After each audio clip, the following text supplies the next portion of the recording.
at a young age, I kind of knew that if I put my mind to it, I can make it to the NFL. And I can not only make it, but I can be one of the better players in there too.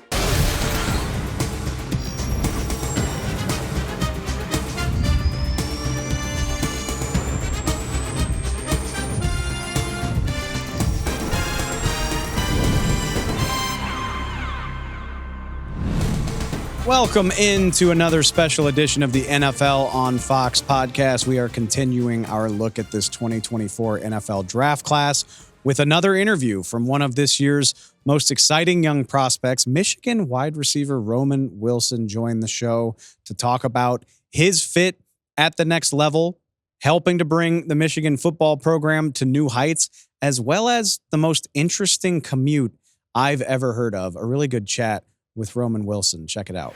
All right, on now with Michigan receiver Roman Wilson.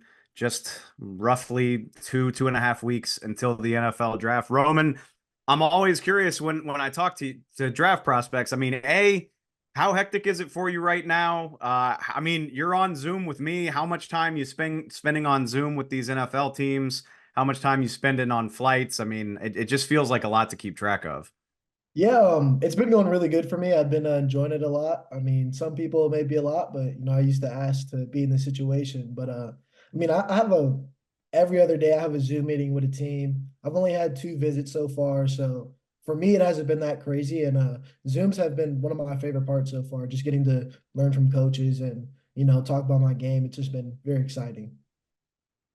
I mean, it's kind of a surreal experience, right? To like just fire up the laptop and next thing you know, you're like knee deep in this very important conversation with like NFL front offices. Like, can you just kind of walk us through what that experience is like? Most of my meetings are in the morning, so like I get up, take a shower, get ready, eat breakfast, and then next thing I know, I'm talking to an NFL coach, and it's like you said, it's surreal. Sometimes I forget that I'm in this point in my life, and it kind of humbles me, and it's just a great feeling to have that I get this opportunity to talk to coaches and things like that. So this story kind of blew up when you were at the Senior Bowl back in January. But for anybody that's unfamiliar, Roman, you grew up on Maui in Hawaii, Yep. and you attended high school in Honolulu. And like I said, I think you told this story at the Senior Bowl. But real quick, for anybody that's not familiar, could you just kind of talk about your experience in high school where you were literally flying from one island of Hawaii to the other to go to high school and be a football player? Yeah, so going into high school, my parents wanted to send me to a better high school than what the islands where I was offering. So, we weren't really the richest family. So my mom had 3 jobs. My dad got a job at the airline so I could fly on standby for free. So I'd get up early in the morning. My mom would take me to the airport. I'd get on or try to get on the 6 a.m. flight, take the flight to school or to Honolulu, get on the public bus, show up to school late, go to class, go to practice, take the bus back home, and then get back on the plane. And I did that for about a month, and then I started staying with like 3 different families and like just rotating through people I was living with, and that's kind of it. And then eventually my dad got a house out there, and that was pretty much it. It was like a year and a half of my life where I was doing that. It was crazy.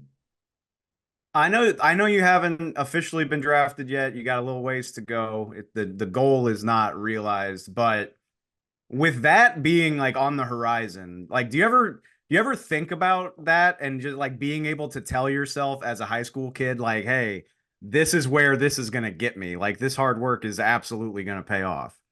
Oh yeah, 100%. My dad used to tell me like every day, do what you have to now so you can do what you want to later. And at a young age, I kind of knew that if I put my mind to it, I can make it to the NFL, and I can not only make it, but I can be one of the better players in there too. And it's just a lot of dedication and hard work just finally paying off. You don't hear about a ton of major football prospects coming out of Maui. When did you realize that that was realistic for you, and also how important is it to you to represent Maui in that way? Growing up, I always worked hard at a young age, and it was kind of weird. I never really watched college football, and I think I was in the 6th grade, and my dad had the game on, and I walked past, and it was Marcus Mariota having another breakout game, and it was kind of hitting me that this guy is from where he's from where I'm from, and he's at a place where I want to be, and it kind of just hit me that I can. that's where it really started, that I can really make it. And yeah, I mean, he's such a great player, so inspirational to me, and I just wanted to be like him. So let me see if tell me if I don't have this right, but 38 straight wins in high school, Yeah, yeah. four straight state titles, Hmm. and then you go to Michigan, and obviously that speaks for itself. I think 40-3 over your last 3 years. Y'all Yep. just won the national championship this past season. So, what is it about you and your teams that y'all just, I mean, what is the common denominator here that teams that have Roman Wilson are just stacking wins? I think it's just like camaraderie. Both teams I was on first started great locker rooms, filled with a bunch of dudes who are gonna work hard and gonna dedicate their own time and their own fun experiences for the team, better the cause, and just a bunch of guys who are unselfish and just want to win. At the end of the day, they don't really care about stats. They don't care about touchdowns and things like that. As long as we get the W, like that's what really stood out at Michigan because we had a lot of star players, but all those guys just wanted to win a game. I remember talking to Ezekiel Elliott about this years ago when he came out. Obviously, Ohio State, y'all's rival, had an amazing run when he was there. And it's crazy to think like in the NFL, you could have a wonderful season and still lose 4 games.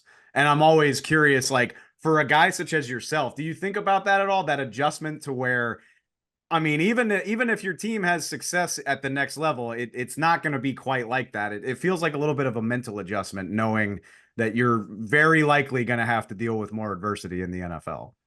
I mean, when I first came to Michigan, we had a very bad season, and that was kind of my welcome to losing for a little bit, and it was hard, but I got over it, and it made me a better person. I appreciate winning more, and that's where it comes from.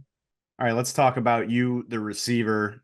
I love this time of year because everybody's got an opinion about draft prospects. You know, Roman Wilson, great slot receiver. He can do this, he can do that. How do you see yourself, and how do you feel about what you might hear about yourself over the course of the draft cycle? Yeah, I think I'm a great slot receiver that can play outside. I feel like I am very consistent and reliable. I feel like I'm a great route runner with room to improve. And I'm always there making big plays. I show up when it's time to show up. And I'm a guy who's willing to do whatever it takes to win a game. You pull on my film, you don't just see a receiver, you see a receiver that blocks as well. So that's a little bit about who I am. Pro Football Focus charted you about 65% of your snaps in the slot last year, like 33, 34 out wide. So did plenty of both. And I am curious though, like when you talk to teams, what do you hear about the way they see you, kind of the role that they have in mind for you if they draft you? Yeah, well, some teams I just met with recently, they kind of see me playing it inside mostly. Being a more option runner type guy is going to run option routes and run deep crosses, and just a guy that they can move around the play inside and outside, and just a guy that knows how to get open. Really, just a guy that's going to go in there and just make a play and get the ball moving. I mentioned the Senior Bowl earlier. You went down to Mobile in January, and I wasn't there, but from what I saw, it seemed like you whooped some ass. I mean, just to be candid about it, especially with all the talk that we hear about Michigan's offense, it's very pro style, it's very run heavy. People talk about not really being able to see what the passing game looks like at full tilt. Like, what did it mean to you to go down there against the top caliber players and show out as a receiver? I mean, for me, it was such a great experience. Like you said, we don't really get the opportunity to throw the ball as much, but I know who I am and what I can do, and it just felt great to go down there and be up against guys who are great tier caliber athletes, and I get to go out there and win against them, and not just win a couple times, but consistently. It just made my day, made my week, made my month. Yeah, I was gonna say it made the whole draft cycle as far as I'm concerned. Because like I always, I mean, it's the only part of the draft cycle where we get to see real football. And like I just think it weighs so heavily in the minds of people when you see a guy go against that level of competition and really have a great week. I've got to believe it's going to make an impression on the teams that are evaluating you. Yeah, yeah, for sure. All right, like I mentioned, everybody has an opinion this type of year, and like nobody in this draft class embodies that more than your QB, JJ McCarthy. So I was wondering if you could put on your scout hat, like who knows who knows JJ McCarthy better than his top receiver? And Yeah. I mean, we're arguing day and night about like, is he a top five pick? Is he a first round pick? Did he throw the ball enough at Michigan? Did they put the game on his shoulders, et cetera, et cetera? So just can you tell me? I mean, what do you think? What do you think of kind of the narrative surrounding JJ, and what do you think about JJ as a franchise quarterback? I told him when he was coming out, I thought he was going to be a top 10 pick, before he declared he was top 20, whatever. And, you pull on the film, you're going to see a guy I call him like a go-getter. He's going to go out and win a game. He's a great locker room guy. He has unbelievable talent in his arm and in his legs. He can make any throw. He's a great leader, and people want to follow that type of guy. I mean, he's just a great guy to have around. And I feel like looking in about 5 years, looking back at it, I feel like he'll definitely be the one of the better quarterbacks in this draft. And I mean, he's just unbelievable. Some of the things I've seen him do, and just his hunger to be great, I think it's definitely there too. I mean, he's just a great guy. It's a weird thing to quantify. Like we talk about a quarterback's ability to make plays in the clutch or the fourth quarter, like however you want to describe it. I don't know how you quantify it. What do you make of JJ's ability to do it? Because I was at the Rose Bowl just at a fan as a fan, and that was something that definitely stood out to me was when the game got tight at the end. I mean, he was definitely there for you guys. Oh yeah, 100%. I mean, that's just his that it factor, the clutch factor. I mean, he doesn't really fall or succumb to that pressure. I feel like playing at Michigan and even just him being a 5-star or whatever, he's just had so much pressure on him for about his whole life, and he's just handled it so well. I feel like he's going to show up on any stage, no matter what the circumstance is. You were the guy that caught his pass on the trick play, I believe, like just before halftime against Alabama. Yeah. What do you remember about that? What was your? I mean, you play with the guy every day. I assume you weren't surprised, but what was your takeaway from that moment? I mean, I didn't even see it during the play. I saw the ball go back and I made an adjustment in my route. So, I'm looking down the field trying to get open and I just see the ball coming. So I didn't even find out till after the drive where someone was talking. No, I found out at halftime where someone's like, bro, he caught that ball one-handed. I was like, JJ caught a ball one-handed. Like it was crazy. And I watched the video and I was like, holy shit. Like catches it one-handed, spins around, barely sees me and chucks it down the field like a perfect pass. I just remember eye opening, to say the least. Just kind of, yeah, the athleticism to snag that and then get it to you, and a nice catch on your part as well, if I may say so. Appreciate that. Which, okay, I mean, all right, we're talking about Michigan football. It's a very interesting spot for all of y'all. There's like 20 of you coming into this draft class. And you're in a very interesting spot because your old coach at Michigan has 9 picks in this draft. So, I mean, is that a running joke in the group text of like, Harbaugh's coming for us? Like, how many of us are going to wind up in LA with Harbaugh? I wouldn't be surprised if like all 9 of us end up out there. At least, nah, like seriously, at least like 5 or 6. I think he's gonna take a lot of us. So I'm curious. So, I mean, obviously, your goal as a competitor, as a guy with a dream, like I'm sure you want to get drafted as highly as possible. But is there any part of you that's like eyeballing the Chargers picks? Like, okay, like he's got a pick here at like 37 in the second round. Like that might be the spot for me. Like, do you ever think about that? I mean, a little bit. I would love to go out there and play, especially at pick 37. I wouldn't be upset with that, and I get to reunite with my coach and maybe some of my former teammates, and I'd absolutely love that. I wanted to ask you, just you seem again like somebody who would have a knowledgeable opinion. One of my favorite players in this year's class, y'all's cornerback, Mike Samerstill. What can you tell me about him? Oh yeah, I mean he's a dog. I got to see his transition from a receiver to DB, and him become one of, if not the best nickel in the country. And it's only year 2 for him, and he has so much more room to get better and grow.